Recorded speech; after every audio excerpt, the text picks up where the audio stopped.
Hi, my name is Thelma and I'm going to show you how to make a dreamcatcher. What I'm doing right now is I'm just cutting some leather for lacing. Sometimes I don't get it too straight, so I go back and kind of straighten it out a little bit. But on the table you'll see a few of the dreamcatchers that I've started and haven't quite finished them yet. So you'll see these ones are a metal ring, and then they're covered with leather. This is deer skin that I've cut up into strips, and I use a hot glue gun to glue the end on, and then I wrap it around and around and around the hoop, and then glue it at the other end. And so you'll see this is one that I've webbed, and I've just put these pretty stones on it. These are just little glass stones that really catch the sunshine and are really quite pretty when you put them in the window. The other hoops that you'll see here on the table, these ones are red willow. And I harvested these some time ago, so they're quite dry, and there's a number of them that I've got to web yet. The teaching that I had about making a dreamcatcher with the red willow, I thought was really quite interesting. The teaching that I received was that for babies, we would make dream catchers on the red willow, and then they would hang over top of the cradle or the sleeping baby, and then the good dreams would be able to go through the holes in the webbing and down the feathers onto the sleeping child.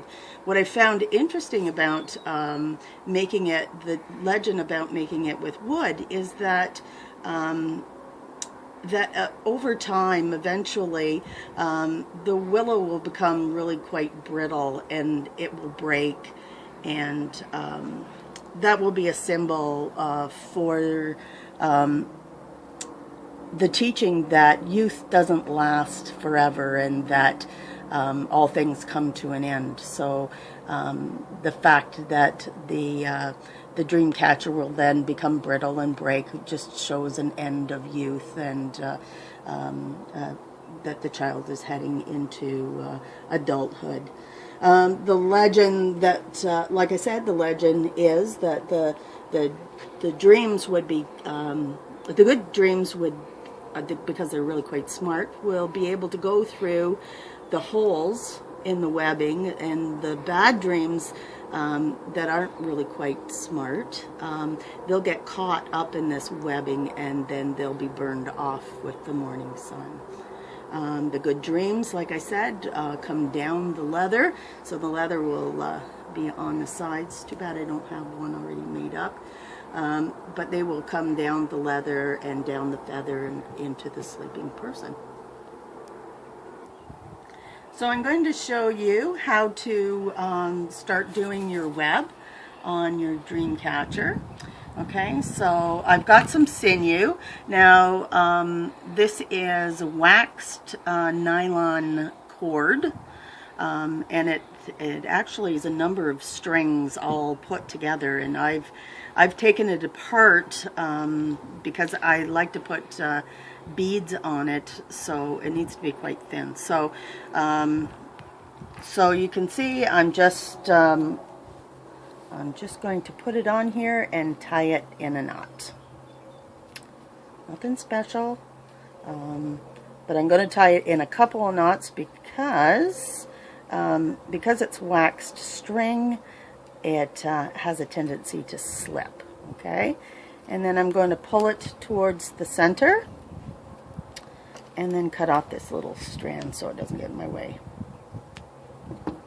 Okay, so make sure you pull it tight, because you don't want to get halfway through your dreamcatcher and have that knot slip out and have to take it all off. Okay, so you're going to go around your dream catcher or around the hoop and come back inside. Okay, and then you're going to put it, depending on how big, how far apart you want your webbing. So it's about what, I don't know, inch and a half, 2 inches. And then I'm going to try and make the next one the same distance apart. Okay, so I've come in, cross it.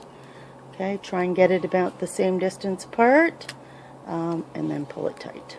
Okay, so always pulling into the center. Okay, and that keeps your stitch tight. Okay, again, around, in, through. Try and get it the same distance and pull it tight. Okay. Okay, so you can see that I've gone all the way around, and I'm about that far from the very first stitch that I made. So I'm going to make one more. I'm going to try and get close, but not too close, to that stitch. Okay, and now I'm going to hold that, pull it into the center.